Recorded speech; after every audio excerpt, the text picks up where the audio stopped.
we're now booking tons of Springfest, as I mentioned, from Jason Derulo to AJR to Quinn 92 to others, Len Stella for spring And these are shows. virtual? These are all virtual shows. Some of them are live offers, but with virtual pivots built into them so that the school can initiate a discounted number to then move to virtual if the pandemic doesn't clear up before that and they can't host the show live. But our roster has had many shows that were supposed to be live in the spring. They were moved to fall. And rather than punting them again, we virtualized the show and worked with the school to virtualize them. Or new shows. I booked 4 or 5 in the last 2 days for our roster that are brand new shows where they're still trying to offer a student life experience. But we also had to get creative as a company. We had to go to some of our clients and not just look at the edutainment thing. We had to say, we've got a live dance bingo event. How can we virtualize a dance party? What's going on? Welcome to the New Music Business Podcast. I'm your host, Ari Herstand, author of How to Make It in the New Music Business. Today, my guest is Ari Nisman. He is the president and founder of Degy Entertainment. They are one of the largest booking agencies for college booking and military booking, and they have hundreds of artists on their roster. They book thousands and thousands of shows a year, obviously pre-pandemic. But today in our conversation, we talk about how the college entertainment market works, how the military booking market works, how much they pay for all of that, how much each booking earns. And surprisingly, they're paying guarantees. You're not really having to worry about promoting those shows, obviously.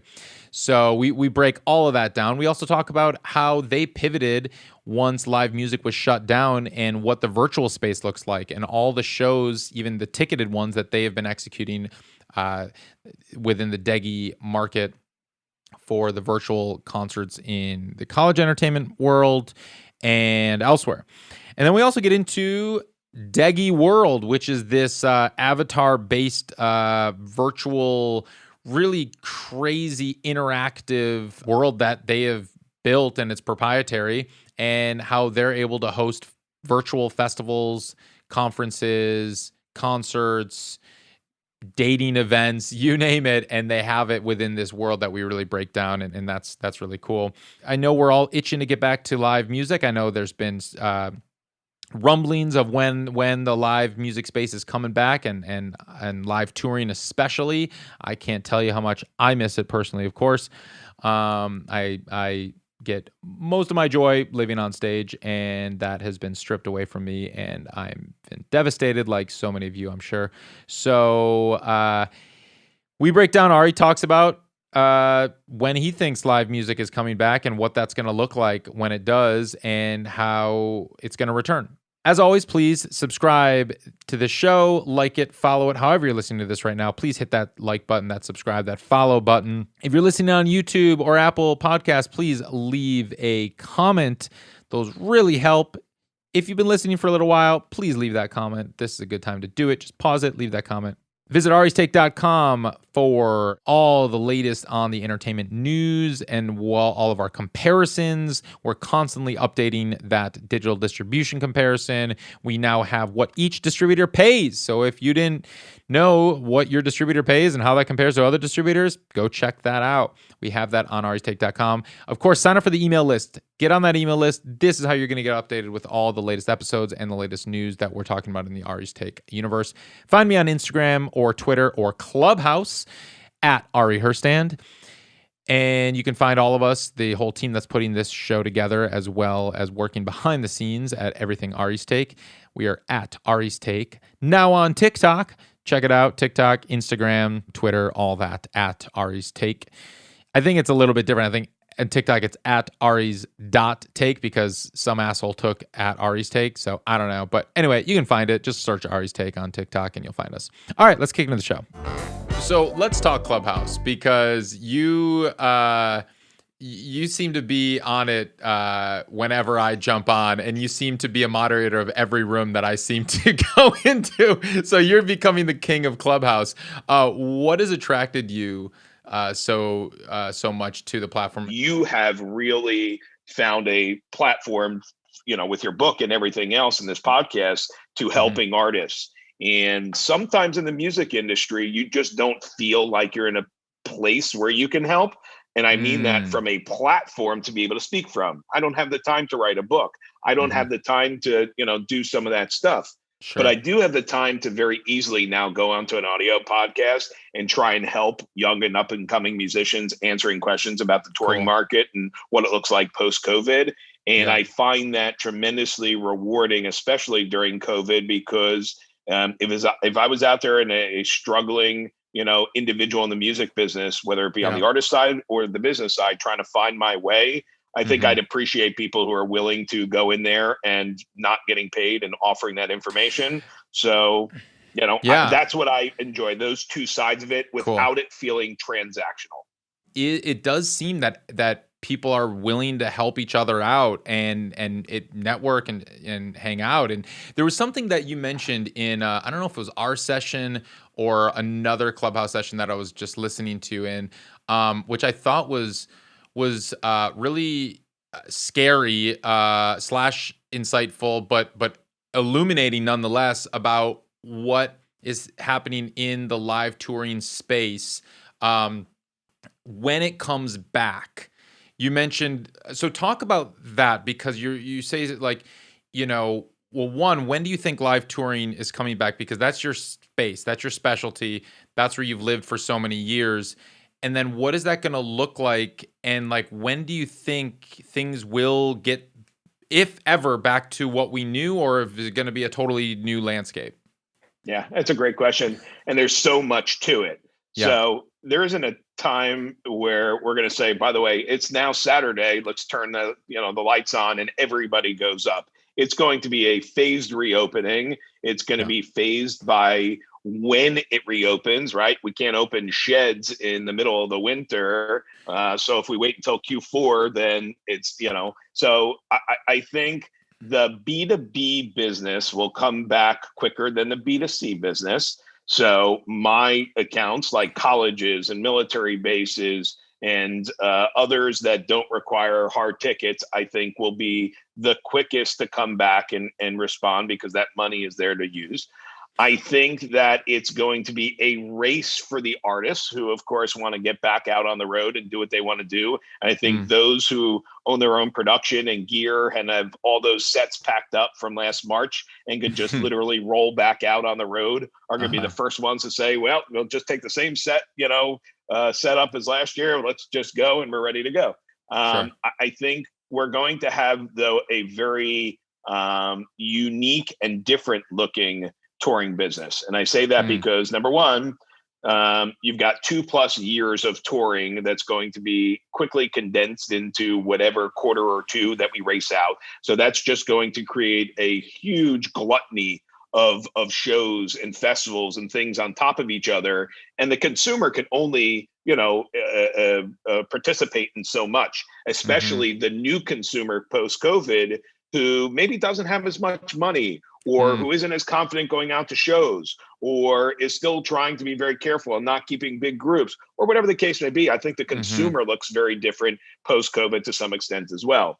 I think ticket prices are going to have to be evaluated, because perhaps, all of the closing of venues and promoters and others who are having a tough time trying to just stay alive now, even with assistance from NEVA and the Save Our Stages Act and everything going on in Mhm. Congress. I don't know that that's going to trickle all the way down to the small independent promoters and everybody in the food chain. But you've Mhm. got all these people who now have to try and make capacity and numbers and everything make sense. And ticket price is a huge piece of that, because the consumer is really what drives what a comfortable ticket price that somebody's willing to pay. And So that and there's element. and the big promoters like Live Nation have already said they're going to be a lot stingier with their deals. They're not offering as big a guarantees, if Guaranteed. guarantees at all. We're looking at more ticket splits.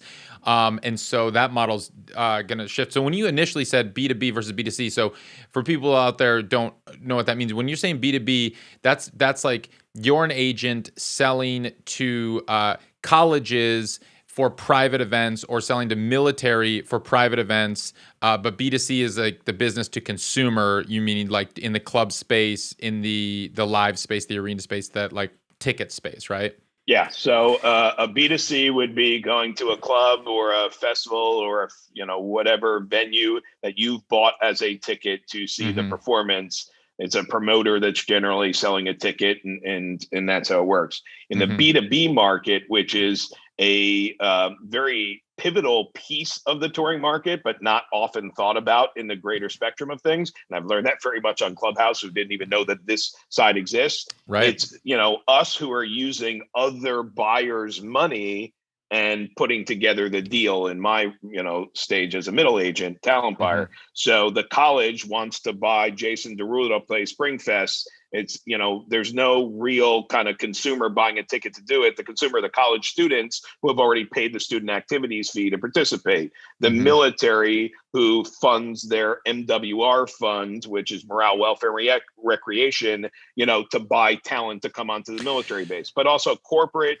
special, all that stuff is the private market, where you don't hear a lot of that stuff even going on virtually, which I'm sure we'll get into. There's so much business that happens in the touring market for musicians that isn't on the profile and isn't on the website of the artist or on Polestar. They're all that stuff that's happening in the background, but still fueling the economy of the touring industry.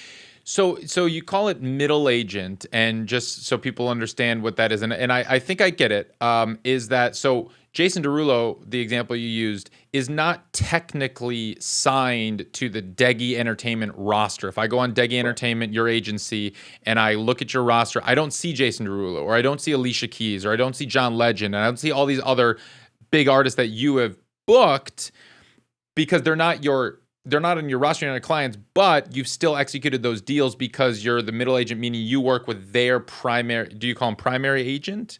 Or their responsible agents, but they're responsible agent, their main agent. And then you work with the buyer. Oftentimes in your world, it's the colleges or the military, and sometimes corporate.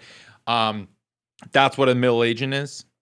Yeah. So first thing, I want to know if you're looking at our deal sheets in computer, because I just booked Jason Derulo today, Alicia Keys earlier in the week, and John Legend in the last couple of weeks. So I don't know if I've been listening to you on Clubhouse. You've mentioned a couple of things, so I'm just pulling it out. Know if you had access into what we're doing. It was a good call. So the talent buyer or the middle agent is really the middleman to, bridge the gap. So we don't represent the artist. We actually represent the client with the money who wants to execute a date with the artist. So the big agencies, CAA, William Morris, UTA, Paradigm, APA, and ICM, et cetera, they all have great, amazing artists.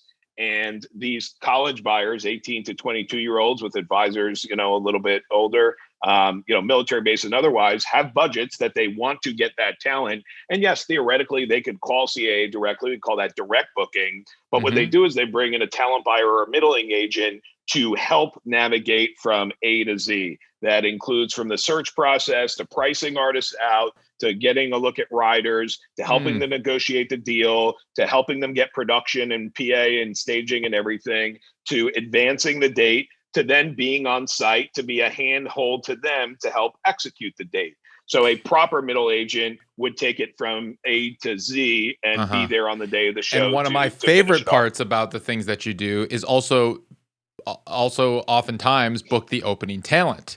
And that's where you're able to find, bring those more independent artists, many of whom may be on your roster, and then put them in so they give these opportunities. Looking at the college market, now, why do you think college buying will come back before tickets? When you're saying that it's going to come back first, are you meaning before like stadiums and arenas, or do you mean like any ticketed club or festival or anything like that? I don't think that it's that the B2B market will repair itself before every single other B2C play. In fact, there are still venues around the country and non-hotspots that are still hosting events, ticketed and otherwise, whether it be in the underground scene or publicly. So there'll still be club shows and everything. What I'm saying is that it's an easier market to bring back online Number one, because of the age demographic of some of those markets, Sure. as it relates to the coronavirus, even though they may not be vaccinated by then, and I think they will by the fall, hopefully, that we can bring B2B money back online quicker sometimes than all of these tours and revving them up to do it. And overall, it's just easier from making deals sometimes in the B2B market than the B2C market. We didn't even go into what it looks like now for a promoter or a talent buyer at a club of things they need to do post-COVID that they never had to think about. Who's paying for the PPE? Are they doing temperature checks going into the show? Are they making people show vaccination cards like we've heard rumored about by some of the major agencies to get into festivals or other large events? All of these things are new deal points. And we can control that a little bit differently, certainly in my two big markets, the college and the military market, and in a corporate market too. So there's a lot more that, if a general or a commanding officer of a base is going to tell all the people that report to him at this base what to do, they're trained to listen. And when college security stands in front of all those students who have IDs in their pockets and tells them what to do, sure, college students can get out of hand, but generally they're going to listen to that authority. If a corporate CEO is putting, his employees in check about how they're going to operate and act and stand at an event, they're in check. When we talk about letting people into a festival or a concert venue or whatever, sure, you can throw security and everything in there. You also throw liquor and alcohol into the mix. It's a little bit more difficult to control. So I think we bring the B2B market up a little quicker, and that money is already funded. Yes, Live Nation, AEG, and Golden Boys and some of the big promoters are well funded, and the roll down of NEVA money and everything will hopefully help talent buyers and clubs and those that need it to be able to produce shows. But the college market is a piece of the student's tuition that's into the student activities fee. That's still going to be there this fall. That was there this spring to do virtual shows. So let's talk about that, because a lot of people don't really understand how the college market works. And one of my the biggest points when I'm educating people on the college market is having to explain that we're not talking frat parties, and we're not talking clubs that happen to be adjacent to the campus. Explain what the college market is and how it works, and when you're saying like those shows are already paid for, what that even means and how that really works. Yeah, and I think you're absolutely correct to divide those out, because, a lot of people think playing a club in a college market is playing the college. Right. And there is a market in Greek life, fraternities, sororities, and others, but it's not necessarily funded by the university. It's funded by the members of that organization, the same way the Asian Student Association or BSU, the Black Student Union, may fund their own programming on a college, but maybe not necessarily funded by the college as a whole. The majority of the shows that happen in the college space, if they're not an athletics event or an admissions event, go through the student life office, student programs, student activities. And that is a piece of each student's tuition that is parsed off to fund all of student life programming and everything that goes along with it. And that's where the entertainment piece comes out of. And it's not just music. It's music and comedy and novelty and speakers and all sorts of other activities that relate to the student life and student experience as to why perhaps they go to a Michigan or a Penn State over a local community college to get that robust experience. So that's where the money, come from to fund it all. And ballpark, what is the budget that a lot of these schools have for just that, for just student activities?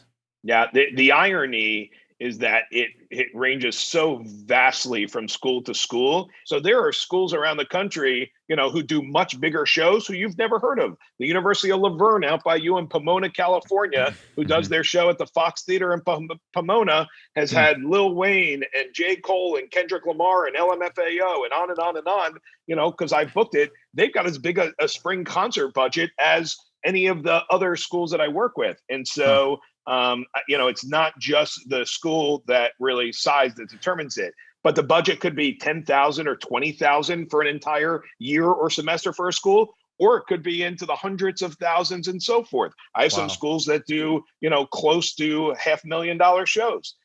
So it really Wow. just depends on a school by school basis. But there is a huge pool of money, and then the school activities board and the programming board decide how to allocate those out. Talk about the kinds of artists that work well in the college market and why some work and why some don't, because that's the hardest thing for most artists to grasp. They're like, well, college kids love my music. Of course they do. Well, I sound like whatever. Like, yeah, they'll love it, but why would they maybe not? Yeah. So you're right on the national artists. It's generally whatever the flavor of that semester or quarter is.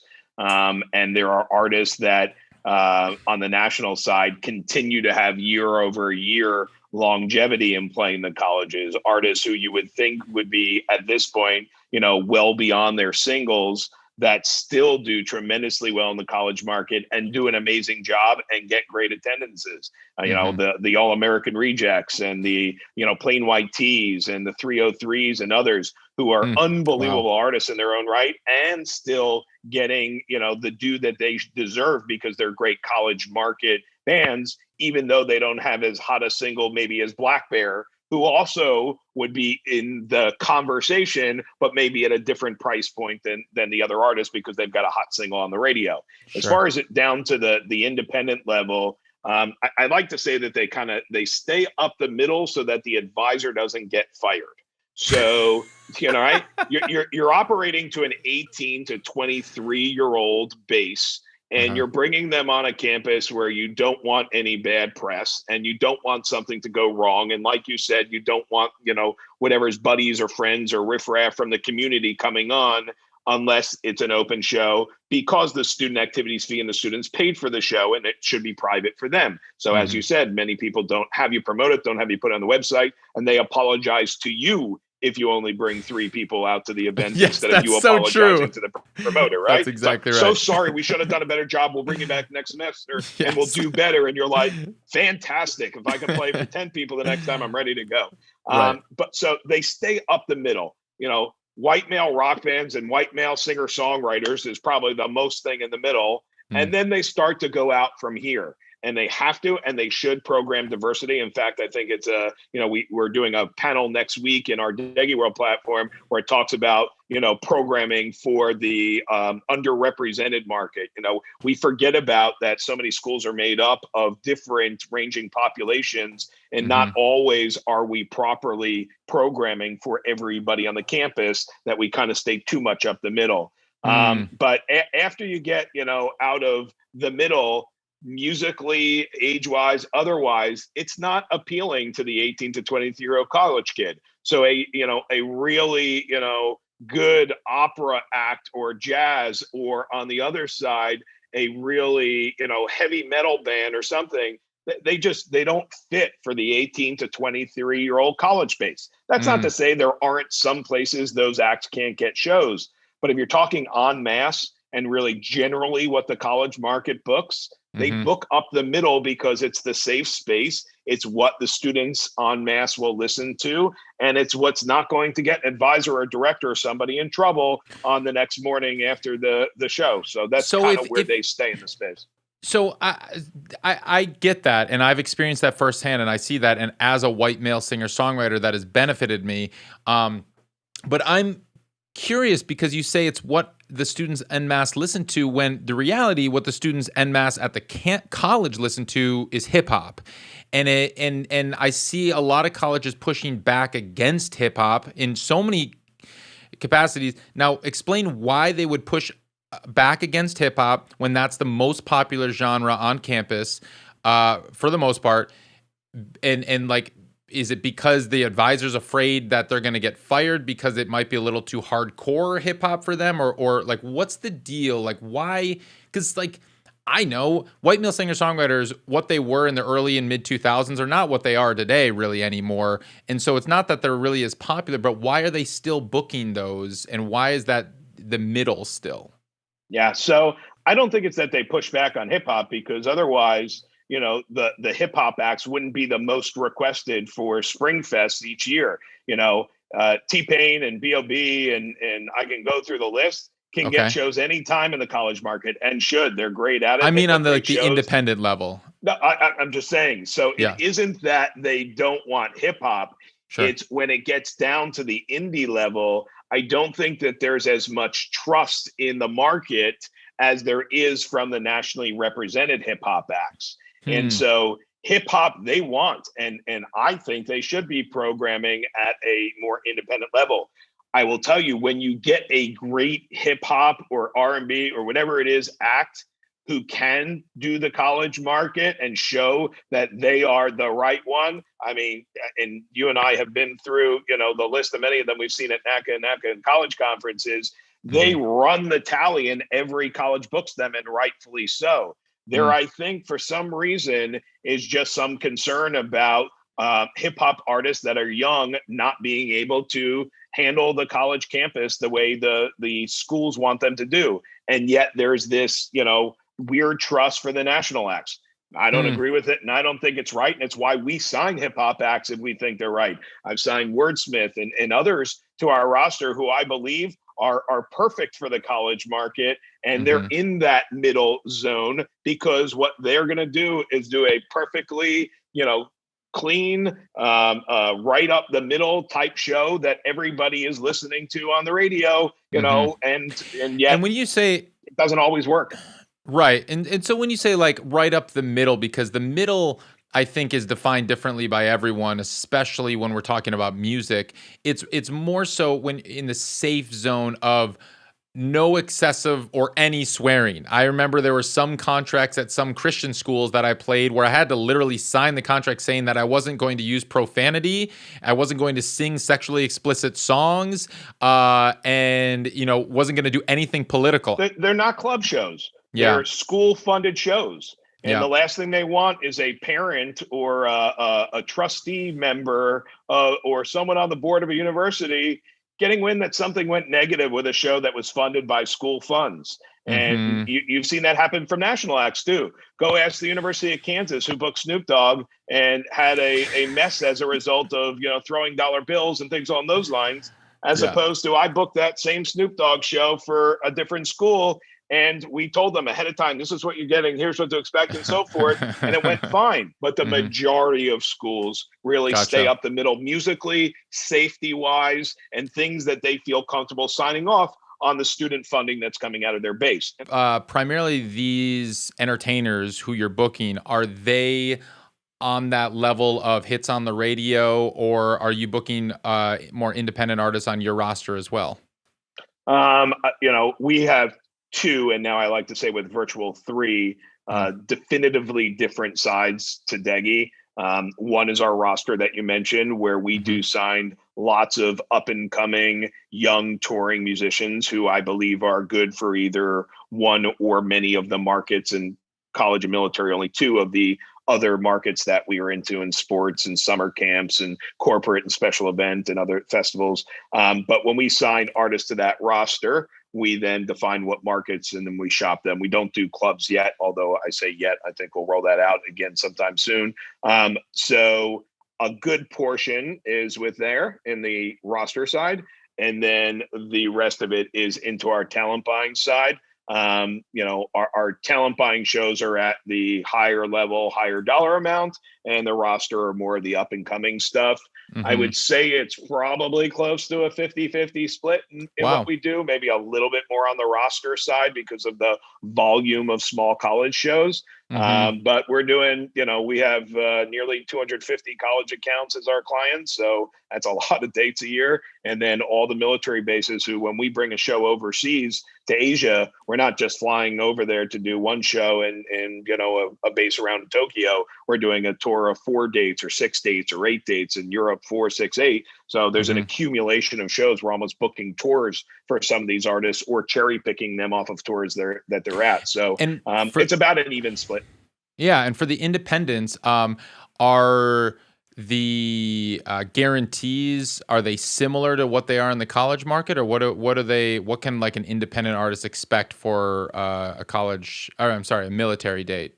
In the States, prices for artists, whether it be young or up and coming artists, if the military is doing it, or the big names, prices are close to fair market value in the States. So if they're getting, a $30,000 college, they're probably getting somewhere close to that in the Mm-hmm. US domestic market.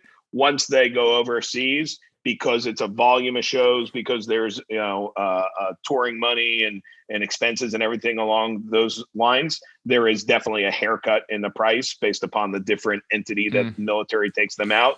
But I will tell you, even in the States, we are obviously looking for artists to do it at a discount. You're there playing for our soldiers and sailors and airmen and others, and their families. We're hoping that people do it for the right reasons. If they're doing it for a dollar sign, then they may not be the right act specifically for that military and that military base. They probably should do a festival or fair or something else. So I'm constantly trying to buy at a discount so that we can stretch the money of our, Department of Defense and buy more shows and take care of our servicemen and women and families more than just one time. If I could do it 2 or 3 for the same budget. Sure, that's great. Yeah, no, that makes a lot of sense.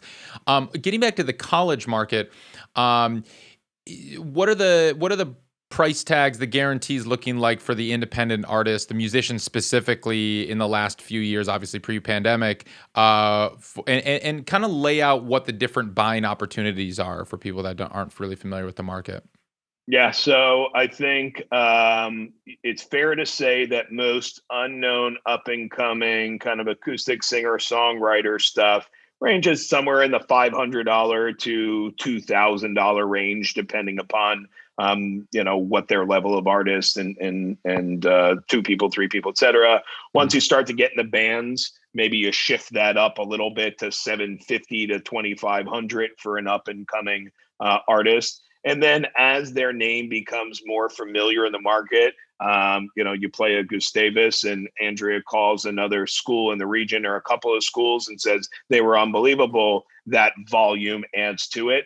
But keeping in mind, if you've showcased at a NAPCA or a NAPCA or a college conference, your price goes down the more schools that book you, because we've got a booking system that reduces the price for those schools working together. So I would say the fair range is probably if you're a new artist and you haven't really scored anything on the radio, you're probably in the $500 to maybe $3,000 range is the range that. And that's the take home money. They'll add on expenses on top of that. So if you have to fly to the show. Depends. Okay. So not always. More often than not these days, the schools are trying to do all in on travel. So they don't want to get into the flights and some of that stuff. So it's an all in number. Hotels generally on top, meals on top, production and backline if you need it, sometimes on top. Some artists bring their sound system. A lot of artists, bands travel with their backline.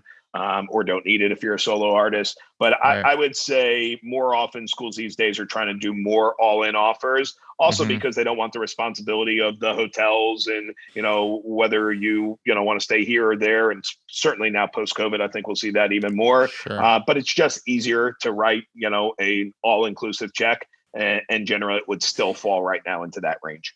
Okay, and so now we've mentioned NAPCA and APCA and COPA now a few times, and I know that people who are listening to this, especially the indie artists, are quickly Googling these things and seeing, how do I get to showcase there if that's where they're buying it?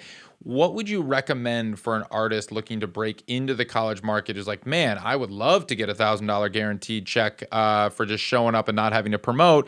Is just getting going through the steps of NACA and showing up at NACA, is that the way to do it? Why or why not?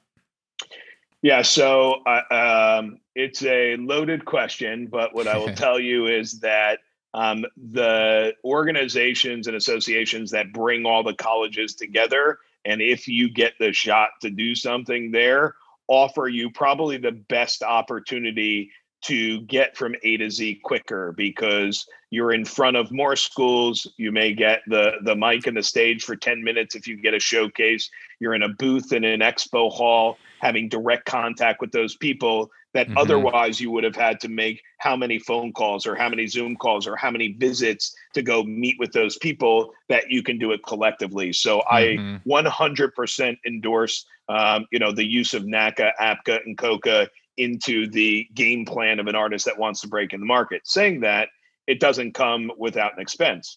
can't just show up to a NAPCA conference and say, I'm here, hand out a bunch of flyers, invite them down to, your hotel room and start playing. Because, not only will you be ostracized from the market, you won't get into the organization and it'll be bad.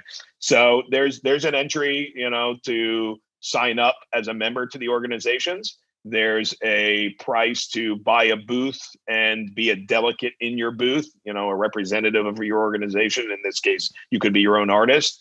And that's even before you submit with a submission fee to get a showcase and know if you're accepted. So you may already be in a, for some artists, a significant number before you have any guarantees. Now you're guaranteed that you can go in the booth and stand there and look pretty and wave to schools walking by, but everybody wants to be able to show their art and their craft, and you want to get one of those coveted showcase slots. But before you get those showcase slots, there are fees to get to that point without any guarantee. So some artists, form a collective and they go together and they split the costs and try and do it. Great way to diffuse the costs amongst 5 or 10 or whoever people. Some artists go at it and, and say, I'm gung ho. Some artists sign obviously with agencies to do it for them. What I would say is, understand all the costs and everything that go into it before you throw 2 feet in the water, so that you know what you're getting into and understand which organization is best for you. I agree, and can't stress enough the costs to someone who's just jumping in. It's you're looking at over $1,000 even before you're just going to, not to mention travel or lodging or any of that, before you even get to the showcase selection opportunity, showcase submission and all of that. And then if you do get a showcase selection, then you have to pay for the showcase fee. So there's so many fees. I can't understate the fee thing enough. And, most agents will cover the majority of the fees, maybe not the showcase selection or the showcase submission fee, but the membership fees and the booth fee and that. But, it's, to me, having been at so many NAPCA and APCA conferences and standing in the booth after my showcase, getting just hoarded by people who saw me and wanting to book me and take my free whatever I'm handing out there, and signing and taking pictures and all that. And it's great. And I feel very special in those moments. I look over to my right and I see an artist who I may know, and I know they're super talented, way more talented than me. And they're standing in this booth and no one's talking to them. They walk away with 0 bookings and they spent $2,500 to be there. It is a very dismal experience to have either not showcased right or it just didn't connect. It's like bombing as a comedian at a comedy show and nobody laughed at the jokes, and you walk out and you're like, oh my God. In this case, you've also invested a significant amount of money to get that opportunity. Right. And you thought maybe you did a great showcase or maybe you didn't, and it failed. The thing you have to understand is, number one, that showcase is something that you really need to perfect, and I know you work with a lot of artists in Ari's take to make sure they get their materials right, but you also talk about how important the showcase once you get a showcase is. A good agency, and there are many others like ours that do a great job preparing their artists to be successful, and yet still it's what you do on stage for 10 minutes. And if you didn't watch the first 2 days of the conference and everybody played a Black Bear cover and you're on the final night and you rip it up, but your main part of your showcase was a Black Bear cover, there's probably a checklist in the back from the production crew that said, okay, number 7, band number 7 who just played Black Bear. And all of a sudden, you don't get the dates that maybe you would have if you played on the first night. So there's some of that plays into it. So, it is, I never bring an artist into the booking room where the schools basically have what I like to call a live art auction with artists and, put their paddles in the air and make a decision on who they book, and they talk about them. Because even if an artist did well and I bring them into that room and the energy is not what it could have been, or there are not enough schools in the room, again, it's a very disheartening thing for the artist and for me to have to go and talk to my artist about and try and explain it and say, don't worry, we've got the relationships and the follow-up and everything. But that's different if you're not with an agency who's been in it for 20 years and knows a lot of the schools and can tell you where they're from and what they book and can make those phone calls on Monday. You're, as an artist yourself, going in and doing it, and you're like, oh crap, and I didn't get any of these forms. What's next? I don't know what to do. and they generally leave the market and they're not seen again. To transition a little bit, because this is all the live space college entertainment market, which will be coming back hopefully very soon. But what you've been Still doing alive. still alive in some capacity, a little bit. And virtual and everything, but So yeah, let's still talk alive. virtual, because what you guys have been doing the last year at Degy is really interesting and innovative. And I loved how quickly you pivoted and how you kept finding opportunities when the pandemic hit for your roster and for your artists. So speak a little bit about that in the virtual space of how those events were working in the college market, and then also what you're doing with Degy World. Sure. So we got knocked down like everybody else on March 13th. And we saw the writing on the wall probably coming before most, because we have exposure to Asia with our military. And we were starting to see tours come off the docket in February, where we said, this is going to be a possible problem. Let's get ahead of it, and started to talk as a team, which was probably some of the reason we were, a little bit more prepared. Saying that, there's nothing that can help you recover for the impact of, triaging 800 shows in a 2 or 3 day time that are going cancel, reschedule, cancel. I need to do this. They were coming. I was in Las Vegas. They were coming at such a volume at me that I literally could not handle them. And just trying to keep track of them was a headache enough. We could have, done like some other agencies and a lot of people, and just folded in the cards and said, I'm going to wait or take a period of time and take a deep breath and watch some, Netflix and eat Cheetos on the couch. We knew that we needed to find quick solutions, and we knew we had a responsibility to our artists. In fact, I remember one Saturday, and all my artists on the roster will tell you, from 8:00 in the morning until 10:00 at night, called every single artist that I represented to reassure them and say, I'm going to get you through this. Hang in there. Are you doing okay? Don't worry. Here's what we're doing. Here's our game plan already. We've got a plan to help save these shows, to virtualize these shows. It's not all going away. Just hang tight. And I remember that day vividly, with some conversations in tears between me and the artist, because I knew that they already had shit hitting the fan. We knew we needed to pick ourselves off the pavement, and that meant getting really good at virtual really quickly. But we also knew that the market, especially our buyers, weren't necessarily ready, with everything being canceled, to start spending money.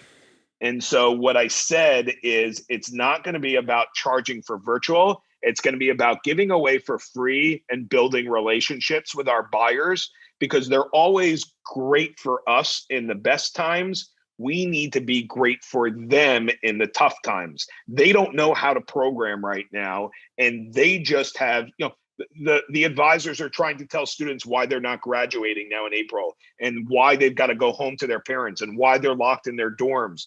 And 18 to 22-year-olds had to consume all that in a short period of time, and lose their entire spring semester. And the advisors and the programmers who look after their kids needed to explain that to them. They were going through enough. They didn't need us to start calling them and saying, give me $1,000 for an Ari show and I'll figure out how to do it virtually, or we'll do it small on campus. And so we started a program called Friday Night Live. We started a Tuesday coffee talk night, just for conversation with big names. And we started a Thursday Learn That Thing, where we gave away. And every program was free. And we brought big music acts, from All American Rejects to Hunter Hayes, to Plain White Tees, to many others. And we delivered them all for free on Friday nights and other nights for our schools and our military bases to broadcast and watch. And we knew that was going to show that not only do we care about our buyers, which we do, it wasn't just going through the motions, but that we were getting really good in virtual really quickly. What we were doing in the background was starting to build our own platforms and learn all the knobs and the things to twist to know, how do you do a Zoom room concert properly right in April or May, when people were just getting Zoom bombed and learning how to do it. And so I don't think you can ever do a Zoom room concert really well with all the compression and everything, but you could do it good enough to show it to the school and offer a great programming. And we went to all of our artists and we said, look, can you do edutainment? Does this just need to be you performing, or can you perform a half hour and include a writing session or some master class or something to go along with it? But all in the while in the background, we were getting great at virtual, and my team, and credit to them, because I'm only one guy making some sometimes stupid decisions at the top of this company.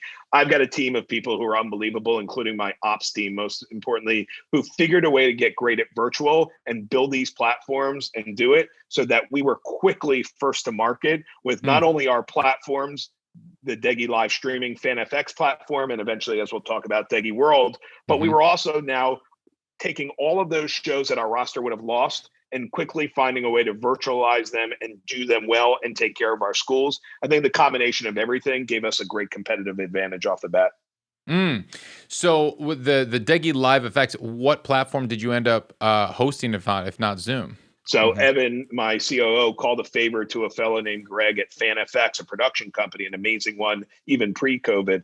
And FanFX said, we can help you, and we've got this way of doing it. And we hooked up with them, and they said, we think we can make your program better. Can we come up with some sort of an agreement? And these FanFX guys are unbelievable. And what we did is we started to really build a live streaming platform that included, getting out of Zoom and taking strong virtual camera links to computers and, adding what we call lower thirds, the graphics, and moving hosts in and out of the screen. And then we would take that feed and push it to a YouTube or push it to a website for people to watch mobilely. And really, that FanFX platform was a savior for us, not just that night and not just for the Life of the Friday Night Live program. What it did is it started to show colleges that, concerts didn't just need to be a YouTube live stream or somebody doing an IG takeover. It could be a centric to my college stream that has graphics, which now we learned, StreamYard and some of the other things that weren't as popular early on in the pandemic. We learned how to put this FanFX platform together and deliver concerts in a much better way.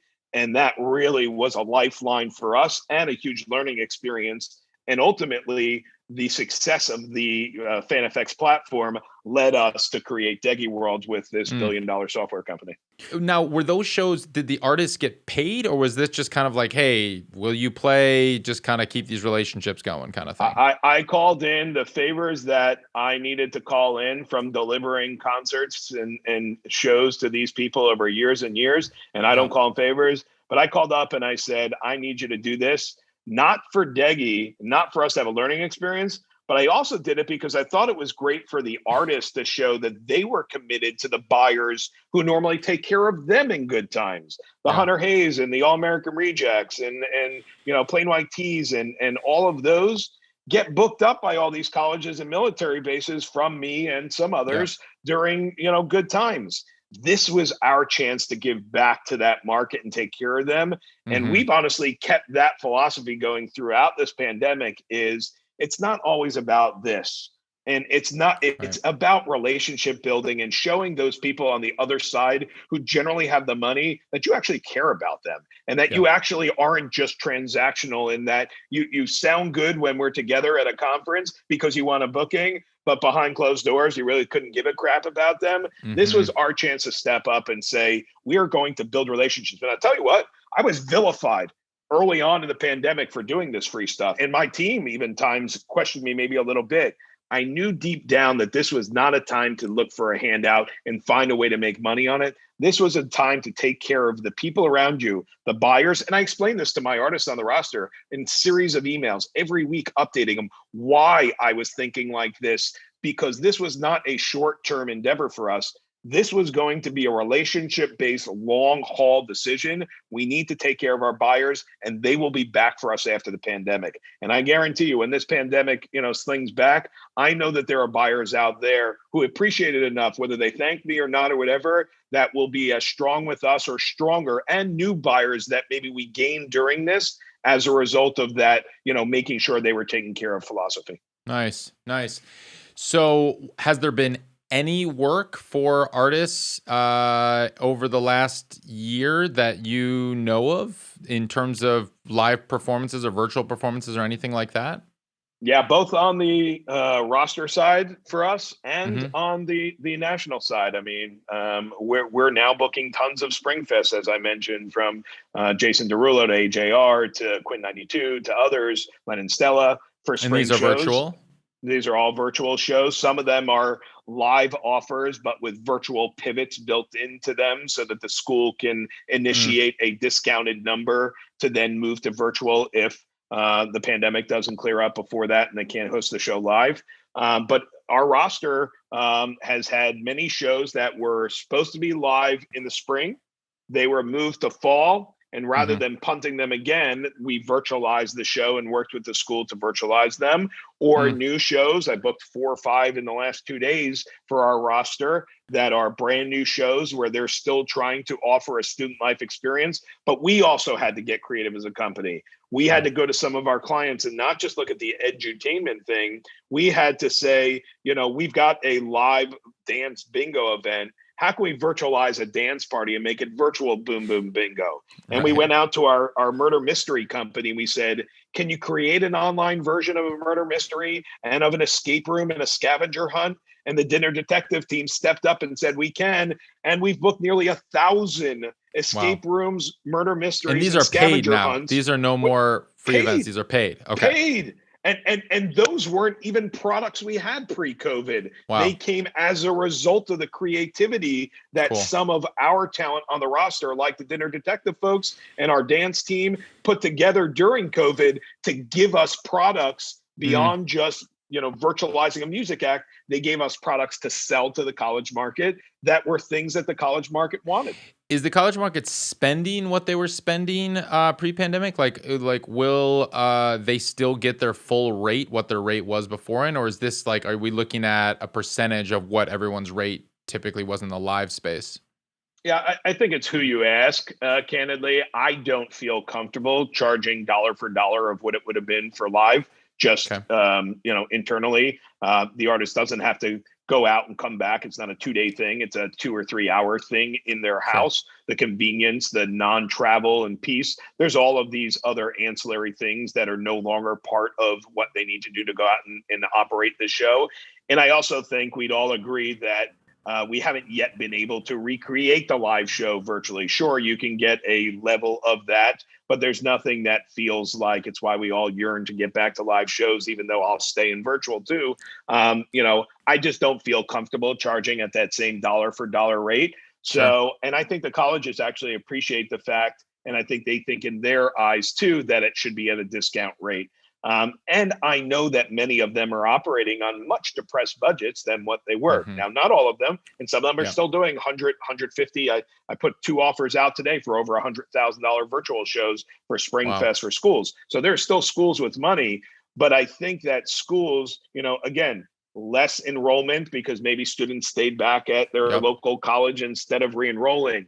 Money that needed to be allocated out of the student activities budget to fill voids like when they had to return tuitions from the spring or room and board that people had prepaid and then they took people off campus. You can't just keep their room and board. You got to return it to the parents without a lawsuit. So, I know a lot of my advisors and directors that I work with are working with depressed budgets. And I Mm-hmm. think, again, it continues to be that mentality that, do you really want to sock them for an extra $200 or $500 right now? Or would you rather do creative things like, you know what, I'll give you a virtual show for just $500, but can we also get a live show on the books for that same act for his regular price for next year so that it's Nice. almost a 2-for-1 and they feel a win? So I think Cool. that creative thought will get us a lot further with our Cool. buyers in this market.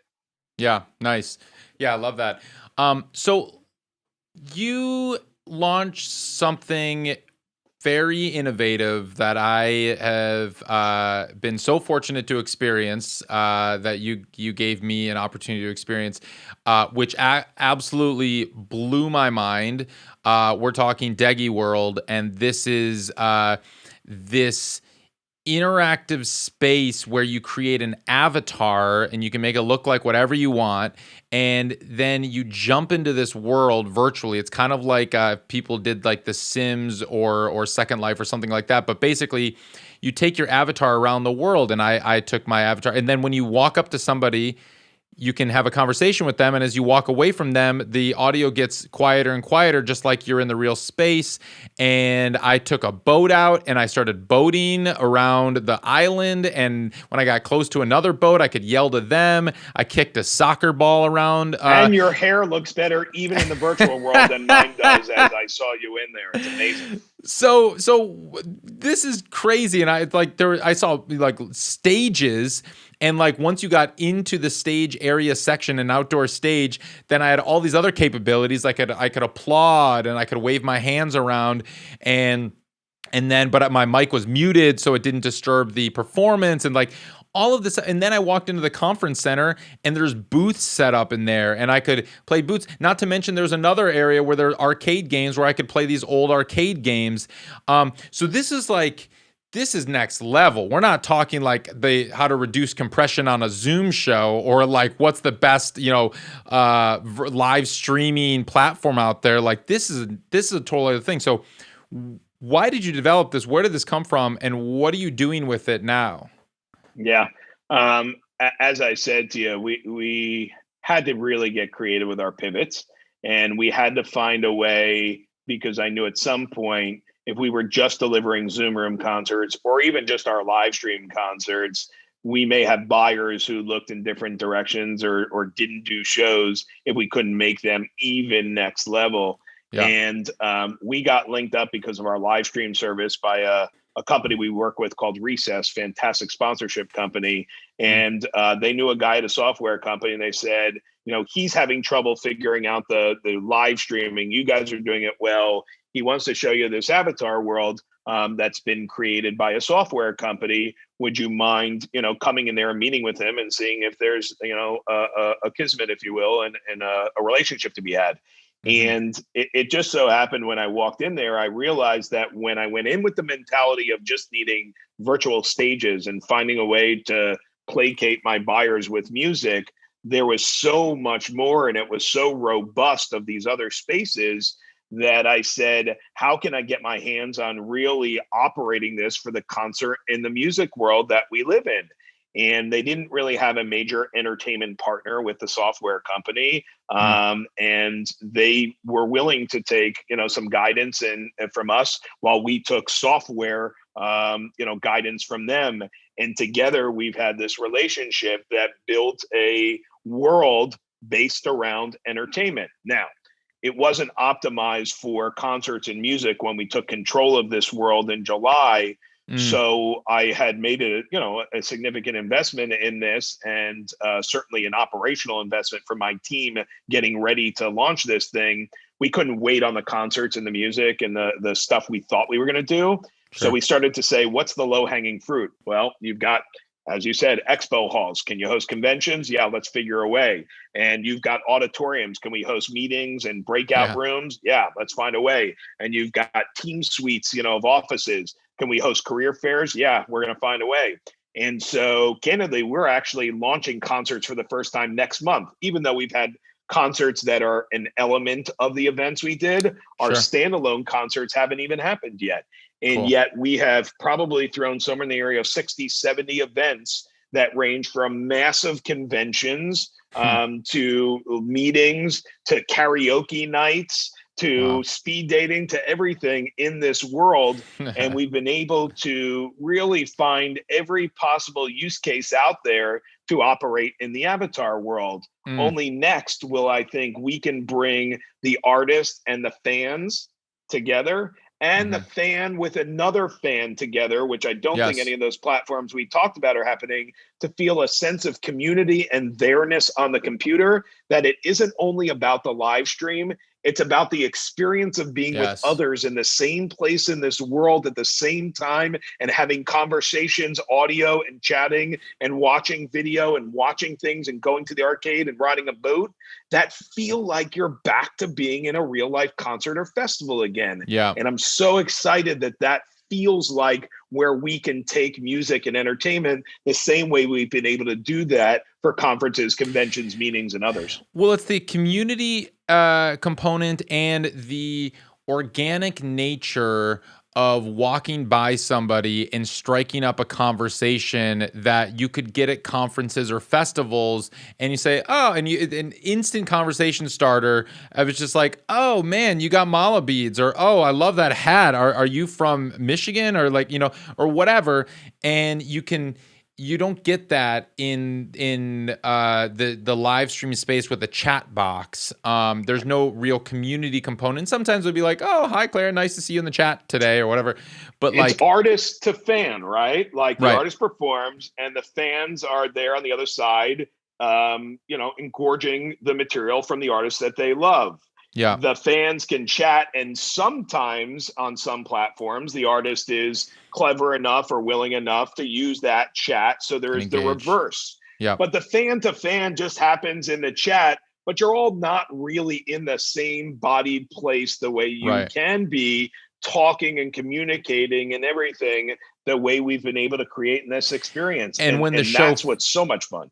Yeah, and when the show finishes, now all these fans are there and they can talk about the show they just saw with each other who they're standing next to in the space. Now, just to be clear, there's only one Degy World, right? Like this is not something that you could run 12 simultaneous conferences or festivals at the same time. There's just one right now, or do you have like multiple ones? There's one world, although I now own Degy Land as well, if you get the themology, if you will. But Degy World is one space, but we can divide out the world so that certain avatars can only go certain places and other avatars are only coded to go other places. And the only time that they would cross each other would be in what we call our campus, which is the area you drop into the world. Mm-hmm. But if a concert was happening in our SOS Performance Hall or a convention was happening in our Success Center, your avatar may not even know that that building's in the world if we don't code you to see that in your menu. So It's as if we can run those concurrent events. Now, what I will say is when we do concerts, we want people to have, the use of the world, to go to an arcade, to go to the merch store after that artist finish and walk together and choose merchandise like we like to do at a real concert. So we want everybody to, be able to use all the areas that we have set up, but they're not going to have a use maybe for an auditorium or for an expo hall at a concert. So the avatar simply won't see that in their menu to go to that space in the world, even though it exists in the background. I imagine the setup for these events, every time somebody is doing an event, whether they're putting on a concert or a conference or a speech or speed dating or anything, that's a very manual process, right? Like this is not a self-serve thing. It's like, oh, let's just go to this website and we can sign up and do our own Degy World. It's like they have to come to you. You guys pick a date on the calendar. The whole team gets involved. We set this up. Is that kind of the process? Yeah, I mean, we look at it as a virtual event and convention center. So if you were going to go take space at a convention center, you'd go suss out, where are you going to put the registration booth, and where, which spaces are going to use for this or that or whatever it is. So think of it like a NAPCA conference or an APCA conference, where they got to go choose the expo hall, choose the showcase room, and choose the breakout rooms for educational sessions. And where are we going to do the booking? We do that with each client that we bring in there, and we walk through the world as avatars and pick the spaces and come up with what the right way to deliver it. I was on the phone with some fellas today who have this great plan with the radio world and so forth that we're going to try and, take virtually for artists. It's really looking at every client independently and how we can produce their unique event in the world. And, we've got stuff. I've got a wedding expo thrown at me today, an art show that was thrown at me today, a festival. So we're getting all sorts of weird use cases and not really weird, but they haven't figured a way to do it right virtually. And we can do that and concerts. And I think that that's what's so exciting is that for my team, who, yes, operate like a full event team and walk you through the world and show you where we can do graphics and where we can put QR codes and all that stuff. My team really dives into making sure we can take them through a whole virtual experience for the people that are attending that's Yeah. unlike anything that's out there. And that's what's so exciting about the Degy World. So cool. We are Ari's Take is definitely going to be doing something as part of Degy World. We've been talking about that internally because it's just the possibilities are so great, and I can't wait to do our first event in the Degy World. Well, this has been amazing, Ari. Thank you so much for coming on the show. This is like I could talk to you forever, and I'm sure I'll be talking to you a lot more on Clubhouse. And so.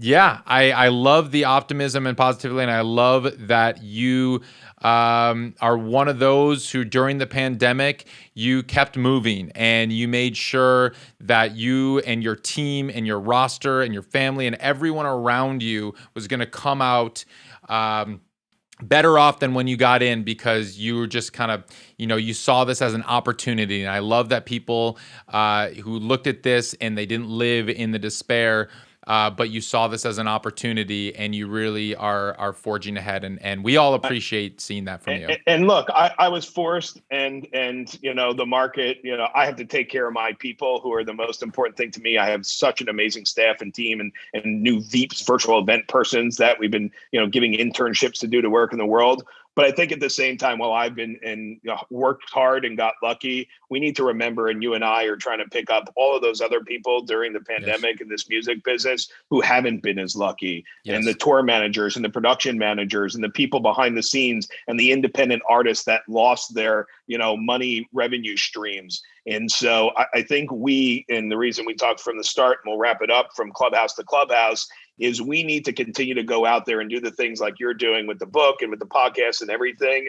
We who have done okay in the music business should consider ourselves lucky enough to give that back and pay it back to all the rest of our brethren in the music business, artists and business side, to make sure that we try and help them to be successful on the back end of COVID as well.